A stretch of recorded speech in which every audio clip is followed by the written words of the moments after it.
endure for a night. So that means that joy can't be in the nighttime. Come on. You got to wait for joy in the morning. Joy said, I'm going to wait until the morning comes, because when the morning comes, there's no more weeping. When the morning comes, there's no more tears. So weeping may endure for a night, but oh, when joy comes, when the morning comes, there's your joy. There's your joy. Weeping may endure for a night, just a moment. It may just last for a moment. Sometimes we think that the things we go through, the issues we go through in life are going to last the rest of our life. But it says weeping may endure for a night, but joy comes in the morning. So he says, let us go. Stay with me. Let us go. I'm sorry, I move around like my husband, so you have to follow me. Let us go. Or let us pass. Let us go. Move from. Let us leave this place. I've got to transfer from one place to another. I've got to move from this thing. So he was teaching the multitude. He was speaking to the multitude in parables and teaching them. But how many times or how many people in here tonight know that God is calling you to another place? He has pulled you out from this and said, let us go to that. And so many times when God is speaking to you and saying, I need you to move from this, we say, oh God, I need to stay in this. But God is saying there's something greater in that. So you got to be able to move from this situation that you're going through. The things that you've been dealing with, God said you got to move from this to get to that. So he said, come on, let's go. I don't care what time it is. See, he said, let's go in the evening. He didn't say, let's rest and then we get up and we go. But he said, let's go right now. And sometimes God said, I need you to make a move right now. I need you to move from this mess in your life. I need you to move from this junk in your life. So I need you to move from this to that. That is the other side, moving from this to that. And on the other side, there is rest. On the other side, there is peace. On the other side, there is joy. On the other side, there is somebody depending on you to make it. Why? Because when Jesus went to the other side, he began to work miracles. And so there's somebody waiting on the other side for a miracle. So God said, I need you to get out of this because somebody over there in that is waiting for a miracle. And you got the word on the inside of you. There's a miracle on the other side. So why do you want to stay here? Why do you want to stay in this? So many times as women, we don't want to let go. We want to hold on. As they were talking, emotionally attached. I don't care. I'm attached. I love him. Or I love this thing. I love this job. But you got to move to this because your miracle is there. Preach. Hallelujah. And verse 36 says, and when they had sent away the multitude, they took him even as he was in the ship. And there were also with him other little ships. So it says, when they sent him away, they left behind everyone else. They departed permanently. They left them from this to go to that. And when you receive a word to do this, many times you are stuck dealing with this. Right. When you receive a word to go to that, you're stuck dealing with this. Right. Because you are attached to this. Because this has been in your life. Because this is what you are used to. Yes. But God said, I need you to leave it behind. I need you to let it go. So somebody just say, let it go. Let it go. Just let it go. Because you're going to be attached if you don't let it go. And you're going to miss out on the miracle that God has for you on the other side. Yes. So you've got to leave behind. And then it also goes on to say, just as he was. Yes. So not only are you leaving behind, but you are going just as you are. Come on. Tired. Restless. Some of us are broke, busted, and disgusted. But God said, don't even worry about how you feel right now. Don't worry about how you are attached to that thing right now. I need you to go. Amen. Just as you are. You may be messed up. You may be broke. But God said, I need you to go just as you are. So they took him. And some people are not willing to take you. Right. You're right.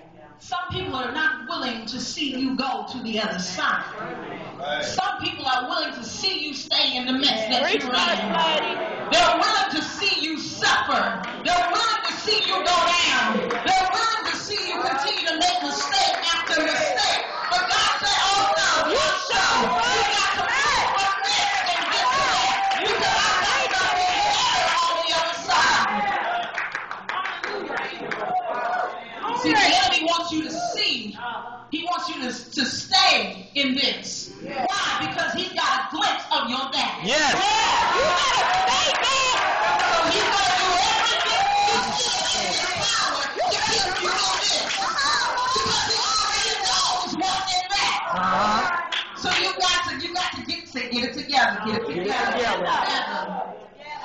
Boo-boo, if you don't want to go, I'm sorry, but I'm moving to that. You right. Billy Joe, I'm sorry, baby. But Joe, if you don't want to go to that, I'm sorry. I've got to leave it because I know what God spoke to me. See, your word will be challenged, but it cannot be changed. You better preach it. So the enemy will challenge your word. He'll challenge you by putting things in your way, by putting roadblocks up, by putting other folks in your way. When God said you just got to move them out the way.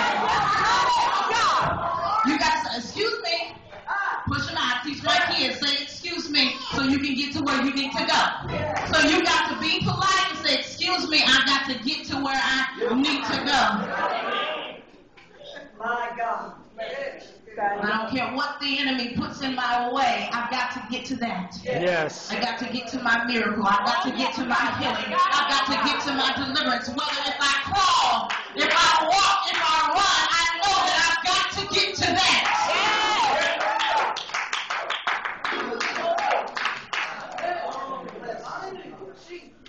And it also said there were other ships.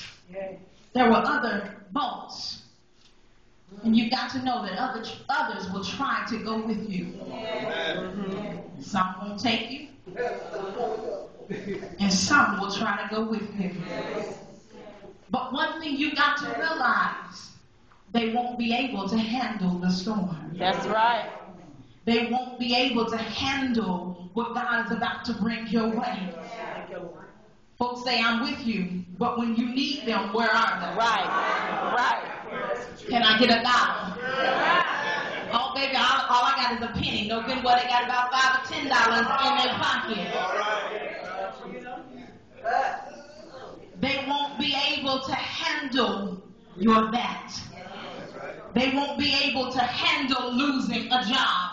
They won't be able to handle losing a house. They won't be able to handle going through a divorce. They won't be able to handle your money being a little funny. They won't be able to handle your storm.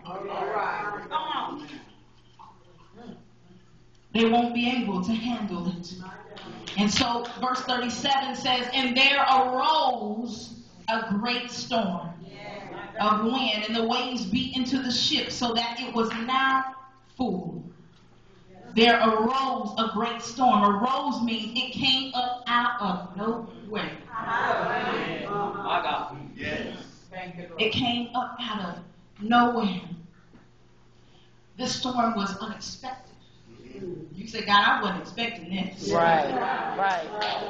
God, when I got in this thing, I wasn't expecting this thing. There was no advance notice. He didn't give me time to prepare for the storm. All he said was, let us go. Just as you are. So all of a sudden, sometimes we lose a job. All of a sudden, we become sick. All of a sudden, we don't have any money. All of a sudden, a storm arises in your life. And you say, God, I didn't ask for this. God, I wasn't expecting this storm. All of a sudden, arose a great storm. Anybody ever had a storm that just all of a sudden came out? You look around and be like, okay, God, what next? See, we done learned. We don't say what next no more. Right. You sure right. Because I tell you one thing, if you say what next, something else What next? Right. But I tell you another thing, you ain't even got to say what next. Because why? Because there are times when God will lead you into the storm. Because he wants to elevate you to the next level. And if you don't go through anything, you can't be elevated. And so God says, I gotta put you in the storm real quick because I need to get you to the other side. And so all of a sudden, the storm comes up and you say, God, why in the world am I going through this all of a sudden? Because God says, I have something for you that I need you to get to like right now. Right. Or as we say, like yesterday. So all of a sudden a storm comes and hits you and you're unexpectedly going through this thing. Well, trying to figure out how to get out of this thing. But God said, I'm with you. Remember, stay in his presence. And so it says it nearly swamped them. Now the ship was full, sinking, about to lose your life, about to lose your mind, because you feel like you can't make it, because you feel like you can't survive the storm, you feel like you can't survive the pressures of life, the issues of life. But the Bible says that we will be pressed. You will be pressed but not crushed. So the storms of life will beat up on you on every side. But I guarantee you that God's word is true and you will not be crushed by the storm. You will not be taken under the storm. Look at your neighbor and say, unsinkable faith. Unsinkable. You got to have unsinkable faith. You got to know that when I'm going through, you gotta preach it. Because why? Jesus is present. So I have unsinkable faith. I'm not going under. I'm not going to drown. You've got to know this. You're not going to die. You shall live and not die and declare the works of the Lord. You've got to be able to declare the works. So that means you've got to be able to get through the storm to declare the works of the Lord. So God says, since you got to declare the works, I am here with you because I don't want you to sink. So we've got to have unsinkable. That's when you stand tall even when you're going through. That's when you hold your head up even when things are not looking right for you. I have unsinkable faith. That's when you stand when the enemy challenges your word. I have unsinkable faith. You're not going to give me this time. You're not going to take me out. I'm just like one of those balloons. When you hit me, I bounce back up. You got to be unsinkable. You throw me in the water, I'm just going to float, baby. I'm unsinkable. I think about the story when Peter, he said, Lord, Jesus, I'm drowning. And what did he say? He said, just look at me. And when he looked at him, he began to walk. And so Jesus is saying, if you just look at me through your troubles, situation, maybe you're not going to drown. You're not going to go under.